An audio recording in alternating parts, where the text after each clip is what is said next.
think in this country, we've taken a very liberal approach to mortality. The intent is right now that if someone dies with COVID-19, we are counting that as a COVID-19 death. Now, I can't imagine if someone comes in with coronavirus, goes to an ICU, and they have an underlying heart condition and they die, they're going to say cause of death, heart attack. I cannot see that happening. That was from yesterday's White House briefing, and it sparked a nationwide debate over how we count deaths from COVID-19. Do we count someone who tests positive for the virus but died of pneumonia as a COVID death? But what about someone who dies with symptoms of the disease but was actually never tested? It's actually crucial information. COVID death stats inform the models that guide federal and state governments' responses to the crisis. It's really important. Now, Italy, very interesting, has been grappling with this same debate for weeks. I mentioned it 2 weeks ago. I'll mention it again. Here's what the Daily Telegraph reported. According to Professor Walter Ricciardi, is the scientific advisor to Italy's Minister of Health. This is what he said. He said, the way in which we code deaths in our country is very generous in the sense that all people who die in hospitals with the coronavirus are deemed to be dying of the coronavirus. On reevaluation by the National Institute of Health, only 12% of death certificates have shown a direct causality from coronavirus, while 88% of patients who have died have at least one premorbidity. Many had 2 or 3. My next guest is a doctor and state senator in Minnesota who is deeply troubled by the CDC's latest guidance for counting COVID deaths. Dr. Scott Jensen joins me now. Doctor, I want to read for our viewers what the CDC says in part about how to count COVID deaths relating to that last issue we just raised. In cases where a definite diagnosis of COVID cannot be made, but is suspected or likely, like the circumstances are compelling with a reasonable degree of certainty, it is acceptable to report COVID-19 on a death certificate as probable or presumed. So, doctor, what's the problem with that? Well, in short, it's ridiculous. I spent some time earlier today just going through the CDC's manual on how to complete death certificates and the parts that were specifically written for physicians. And in that manual, it talks of precision and specificity, and that's what we were trained with.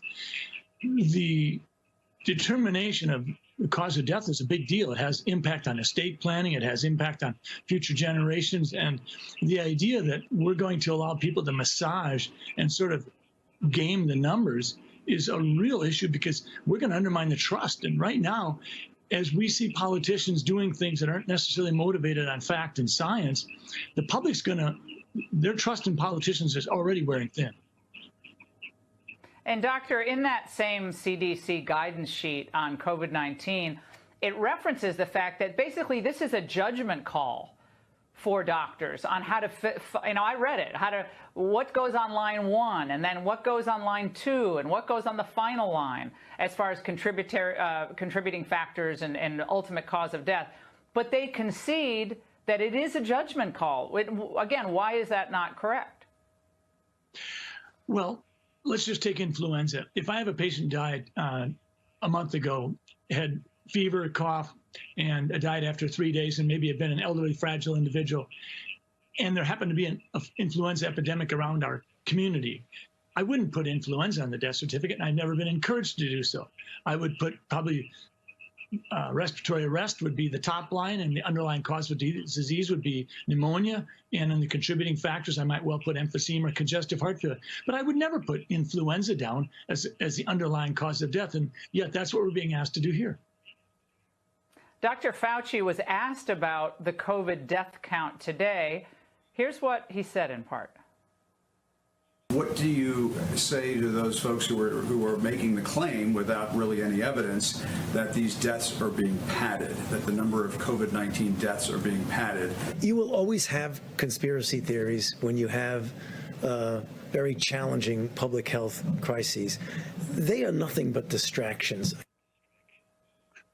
Conspiracy theories, doctor? So you're engaging in conspiracy theories. What do you say to Dr. Fauci tonight?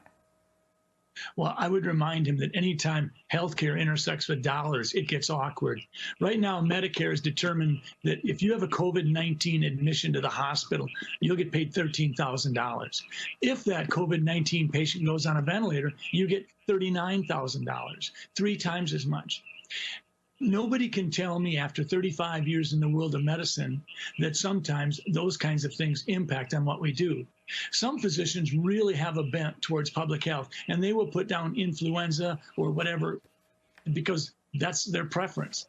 I try to stay very specific, very precise. If I know I've got pneumonia, that's what's going on, the death certificate. I'm not going to add stuff just because it's convenient. You reject what he said? Absolutely. Well, it's interesting that in Italy, where it's socialized medicine, I guess they don't have an interest in the money, if that's what it is here. And they just went back and they started reclassifying deaths according to their top scientific advisor. So they admitted that they were being liberal or generous in how they coded some of these deaths, and they're just going back and reclassifying them. Does that surprise you? It really does. I mean, let's just take someone getting hit by a bus and they collapse a lung and they go into the emergency room and they're there for 15, 20 minutes. Blood work comes back, COVID test comes back positive, and they die 20 minutes later because of their collapsed lung. We're going to put that down as COVID-19? That doesn't make any sense.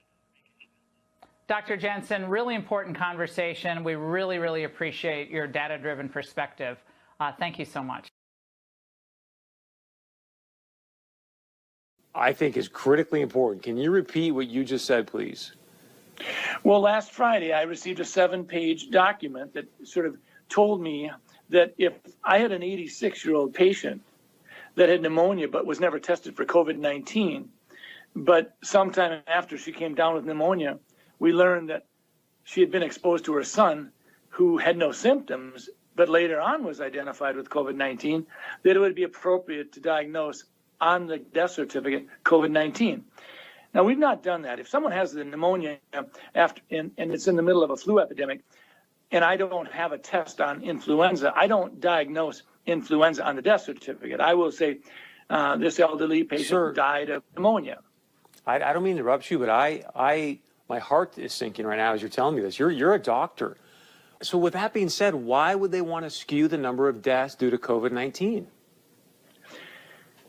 Well, fear is a great way to control people, and I worry about that. I worry that sometimes we're so darn interested in just jazzing up the fear factor.